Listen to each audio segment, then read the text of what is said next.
저는 31살의 평범한 남성입니다. 저는 인터넷 게임을 하다가 지금의 아내 되는 사람을 만났습니다. 2년이 넘는 시간 동안 서로 알아가며 사랑하며 미래를 약속했고 결혼을 하였습니다. 아내는 연애 시절 거짓말이 잦은 편이었지만 본심은 여리고 순하다는 느낌을 강하게 받은 저로서는 아내를 밉게 생각할 수 없었습니다. 그 후 한지붕 생활을 하며 여느 가정과 같이 아둥바둥 지지고 볶고 단란한 생활이 이어가던 중 저에게 큰 사고가 있었습니다. 왼손에 3, 4수지가 절단되는 산재 사고가 일어나고 말았습니다. 저는 대기업 하청의 엔지니어로 일하고 있었고 후임 직원의 기계오 작동으로 인한 끔찍하고 가슴 아픈 사건이었죠. 그 후 다친 손에 고통보다 참기 힘든 여러 가지 어려움들과 맞닥뜨리게 되었습니다. 눈만 뜨면 봐야 했던 끔찍한 내 손, 몇 차례의 견디기 어려운 수술들과 홀어머니의 우울증, 형제들의 어두운 얼굴, 좌절하여 하루가 다르게 살이 빠져가던 나의 와이프. 그것도 모자라 회사와의 합의 과정이 원만히 이루어지지 않아 과실책정하여 소송을 걸려는 회사와의 불합리적인 통보. 퇴원한 뒤에도 취업은 당분간 어려운 상태였고 정말 말로 다하기 힘든 피폐한 생활의 연속이었습니다.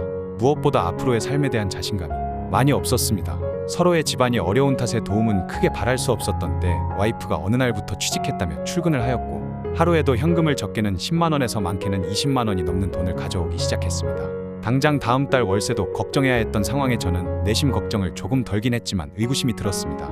도대체 무슨 일을 하기에 당일 그렇게 많은 돈을 벌어올 수 있는지에 대해서 와이프에게 물어보자 화장품 현장 판매를 다닌다며 돈 걱정 말고 재활치료에 집중하고 당분간 쉴 것을 권유하며 저의 마음을 다독여 주었습니다. 저는 그때 결심했습니다.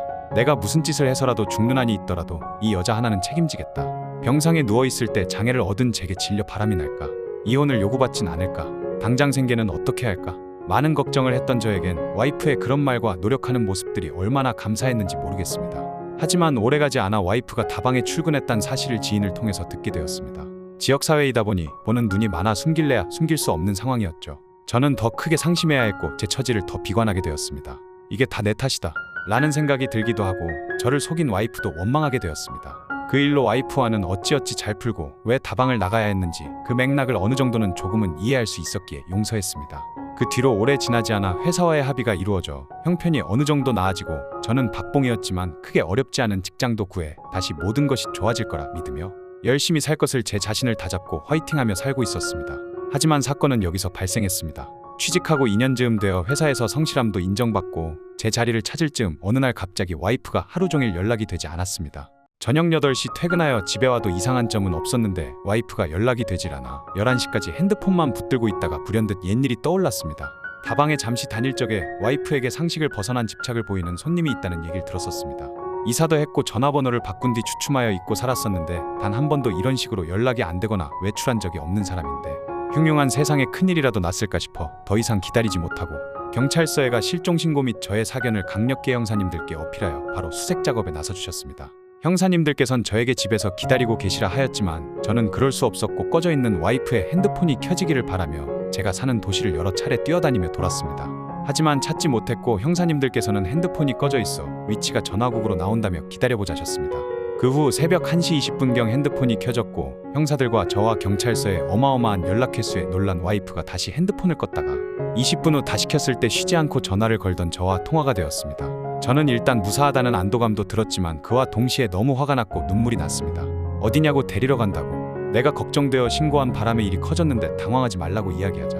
왜 신고를 했냐며 친구와 낮술을 먹고는 취해 정신을 잃어 친구가 모텔방에 데려다 놓은 것 같다며 배터리가 없다며 다시 폰을 껐습니다. 형사님에게 통화가 되었다고 말씀드리니 무슨 동 어떤 모텔 주소지에서 꺼졌다라고 알려주시며 저를 진정시켜 주셨습니다. 저는 얼른 가보자고 했으나 형사님이 저와 얘기를 하자며 담배를 같이 피우게 되었습니다. 그 내용은 모텔 주소로 찍힌 것을 보아 참고로 말씀을 드리자면 간통으로 의심될 수도 있는 상황이나 CCTV를 업장에 요구할 수도 없으며 어느 호실에 누구와 있든 그것은 범죄와는 관련이 없다고 통화가 된 상황이니 가볼 수도 없고 또 성생활은 개인 자유의 선택이라 더 이상 형사님네들은 해줄 것이 없으니 모텔 가보지도 마시고 와이프를 더 이상 놀라게 하지 말고 집에 가서 기다린 후 찬찬히 대화해볼 것을 충고해 주셨습니다. 그 순간에 참 많은 생각이 들었습니다. 허탈감도 들고 그냥 제 안에 모든 것들이 다 빠져나가는 느낌이랄까. 새벽에 저만 바라보던 많은 형사님들 앞에서 저는 죄송한 마음도 들고 정신이 없어서 일단 알겠노라고 수고 대단히 감사드린다고 헤어지고 집에 와 기다렸습니다. 와이프는 2일 동안 들어오지 않았으며 3일째 되던 날 비로소 대화를 해볼 수 있었습니다. 은행 볼일을 보려고 나갔다가 다방 다닐 때 알게 되었던 작은 사업을 하던 손님을 만나 모텔에서 술을 같이 마시고 잠들었다고 얘기하였습니다. 저는 너무 실망하고 화가 나고 이해할 수 없는 그런 와이프의 행동에 화를 참기 힘들었습니다. 뺨을 3대 정도 때렸고 그 과정에서 제 손톱에 긁혀 와이프의 얼굴에 작은 상처도 났었습니다. 와이프는 뺨을 맞고는 자신도 화가 났는지 제 화를 돋우고 적반하장으로 나오며 불륜남을 숨기기에 급급했습니다. 왜 그랬냐는 저희 내글자 질문에 대한 답은 저와의 관계가 자신이 원하는 만큼 이루어지지 않았고 제가 술을 잘 마시질 않아 답답해서 홧김에 그런 것 같다 하였지만 끝끝내 사과는 한마디도 듣지 못하였습니다. 확 닦아놓고 말하여 관계는 달에 6번 이상 하였고 술은 선천적으로 마시질 못하지만 제 기준에는 취해서 잠이 들 정도로 가끔 마시기도 하였습니다. 그게 와이프에겐 많이 적었었나 봅니다. 하지만 그것을 핑계 삼는다는 것에 정말 실소가 나왔던 것 같네요. 그 뒤로 저는 집에서 무작정 뛰쳐나왔고 와이프는 되려 절 가정폭행으로 경찰서에 신고했습니다. 이 무슨 콩가루 집안의 말도 안 되는 얘기냐 하시는 분도 있겠지만 저는 이 일로 우울증이 와서 한 달 가까이 하루 2시간도 자지 못하고 제정신이 아닌 상태로 지내며 버티고 있습니다. 많은 고심 끝에 이혼하려 장인 장모님께 사실대로 말씀드렸고 저희 집에도 얘기했습니다. 집안이 풍비박산 나는 것이 하루아침이더군요. 장인 장모님께서 무릎 꿇고 사과하셨고 친정에 와이프를 데리고 가 일주일 정도 계셨습니다. 그 과정에서 저를 신고했던 와이프의 신고도 취하되었고 무슨 얘기를 어떻게 했는지 와이프의 태도가 달라져 저와 저희 식구들에게 용서를 구했습니다. 제 가족들은 살아라 살지 마라 그런 이야기하는 것을 어렵게 생각합니다.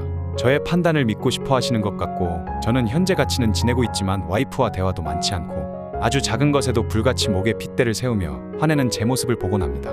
작은 연봉이었지만 어렵사리 구한 직장도 잃고 와이프의 바람은 소문이 나서 밖에 다니는 것도 창피하고 뭐래도 아무 감흥도 없이 밥 생각도 없어서 하루에 한 끼도 안 먹는 날도 있고 그러네요. 예전처럼 아내를 안기도 힘들고 가족들이 느꼈을 아픔이 미안하기만 합니다. 오늘도 꼬박밤을 새우고 스마트폰이나 만지작거리며 있네요. 그냥 뜨는 애를 보면서 난 어떻게 살아야 될까 하는 자괴감에 주절거리고 갑니다.